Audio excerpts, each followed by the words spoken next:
নমস্কার বন্ধুরা, আশা করি সকলে ভালো আছেন এবং সুস্থ আছেন। আর একটি নতুন ভিডিওতে আপনাদের সবাইকে জানাই স্বাগতম। আজকে আমি এসেছি কলকাতার নিউ টাউনের ইস্কন মন্দিরে।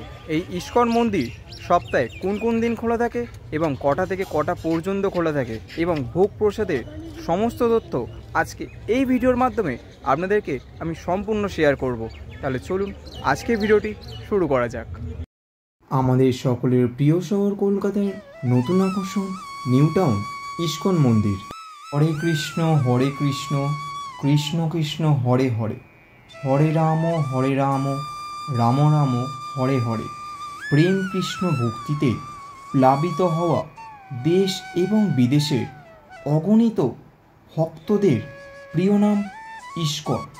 হ্যাঁ, আন্তর্জাতিক কৃষ্ণ ভবনামৃত বা সংঘ বা international society for Krishna consciousness হল গৌড়ীয় বৈষ্ণব মতবাদের অনুযায়ী একটি হিন্দু ধর্মীয় প্রতিষ্ঠান।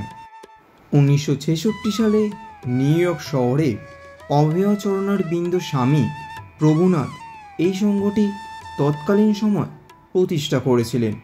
বর্তমানে এমন কোনো দেশ নেই যেখানে ইস্কনের মন্দির নেই। কোথাও বা আছে একাধিক মন্দির।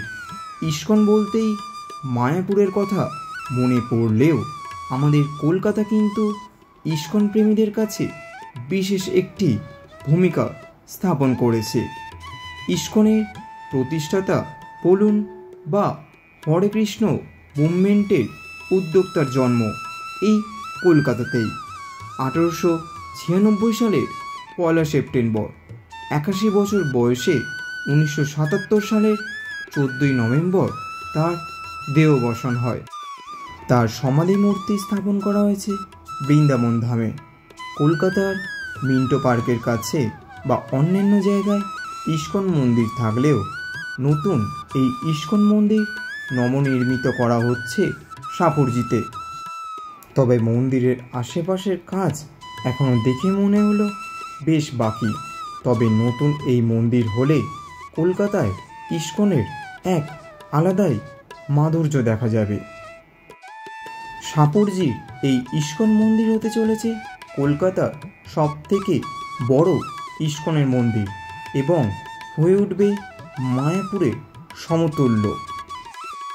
খোলামেলা শান্ত পরিবেশ, ভোগ প্রসাদের পবিত্রতা হোক বা সন্ধ্যা আরতি, সব কিছুতেই মন ছুঁয়ে যাবে আপনার।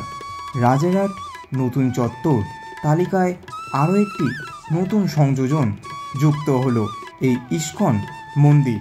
যারা বয়স্ক মানুষদের নিয়ে কাছে পিঠে সপ্তাহান্তে কোথাও ঘুরতে যেতে চান বা খুঁজে এখনও পাচ্ছেন না কোথায় যাবেন, তাদের জন্য এই জায়গাটি হতে চলেছে অন্যতম সেরা গন্তব্যের একটি অন্যতম স্থান।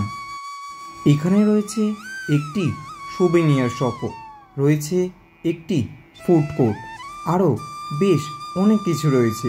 রয়েছে মহাপ্রসাদের একটি কাউন্টার, এখানে আছে একটি বিরাট গোশালা, আছে একটি গুরুকুলও যেখানে অনাথ শিশুদের পড়াশোনার ভার নেওয়া হয়। অতি স্বল্প মূল্যের বিনিময় এখানে আপনারা ভোগ প্রসাদ পেয়ে যাবেন।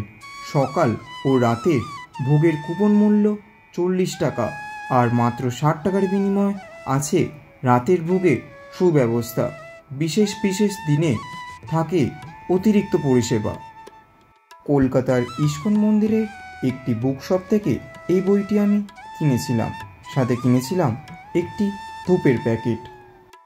মহাপ্রসাদের কাউন্টার খুলতেই কিনে নিয়েছিলাম এখানকার মহাপ্রসাদের ঘিয়ের লাড্ডুর একটি প্যাকেট। যে কোনো বৈষ্ণবী অনুষ্ঠানে মহাসমারোহে পালন করা হয়, যেমন জন্মাষ্টমী, রাধা অষ্টমী, গৌর পূর্ণিমা অথবা রথযাত্রা। আপনারাও আপনাদের বিশেষ বিশেষ দিনে আনন্দ ভাগ করে নিতে পারেন। এদের সাথে এসে দান বা ভোগ প্রসাদের দায়িত্ব নিতে পারেন, নিজেদের হাতে বিতরণ করতে পারেন। কিভাবে যাবেন?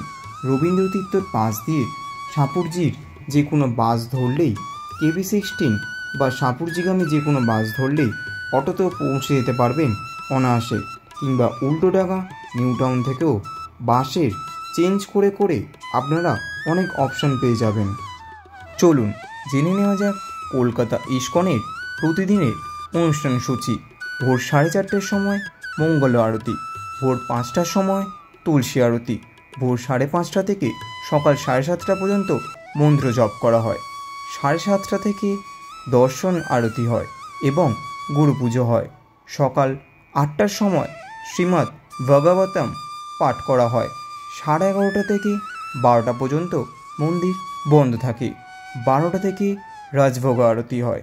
দুপুর 1টা থেকে 4টে পর্যন্ত মন্দির বন্ধ থাকে। বিকেল 4টের সময় ধূপ আরতি হয়।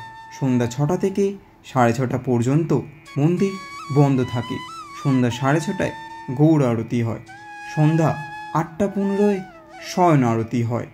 8:30টার সময় মন্দির বন্ধ হয়।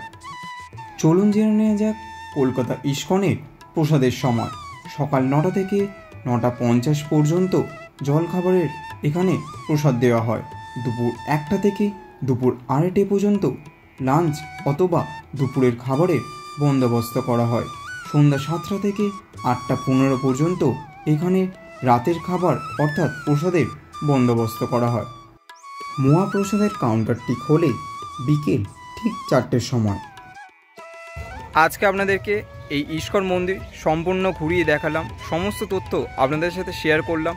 কেমন লাগলো আজকে ভিডিওটি অবশ্যই কমেন্ট করে জানাতে কমেন্ট বক্সে ভুলবেন না। ভিডিওটি যদি ভালো লেগে থাকে তাহলে কি করতে হবে জানেন, অবশ্যই এটা লাইক করবেন এবং চ্যানেলে যদি আপনি নতুন হয়ে থাকেন চ্যানেলটি অবশ্যই সাবস্ক্রাইব করবেন, কারণ কলকাতার এমন অনেক স্থান কিন্তু আমরা এই চ্যানেলের মাধ্যমে আপনাদের সবার সামনে আমরা তুলে ধরছি। তাহলে চলুন আজকে ভিডিওটা এতটাই, দেখা হবে দুর্দান্ত একটা ডেস্টিনেশন নাকি, ততক্ষণের জন্য টাটা, স্টে টিউন, বাংলার কার।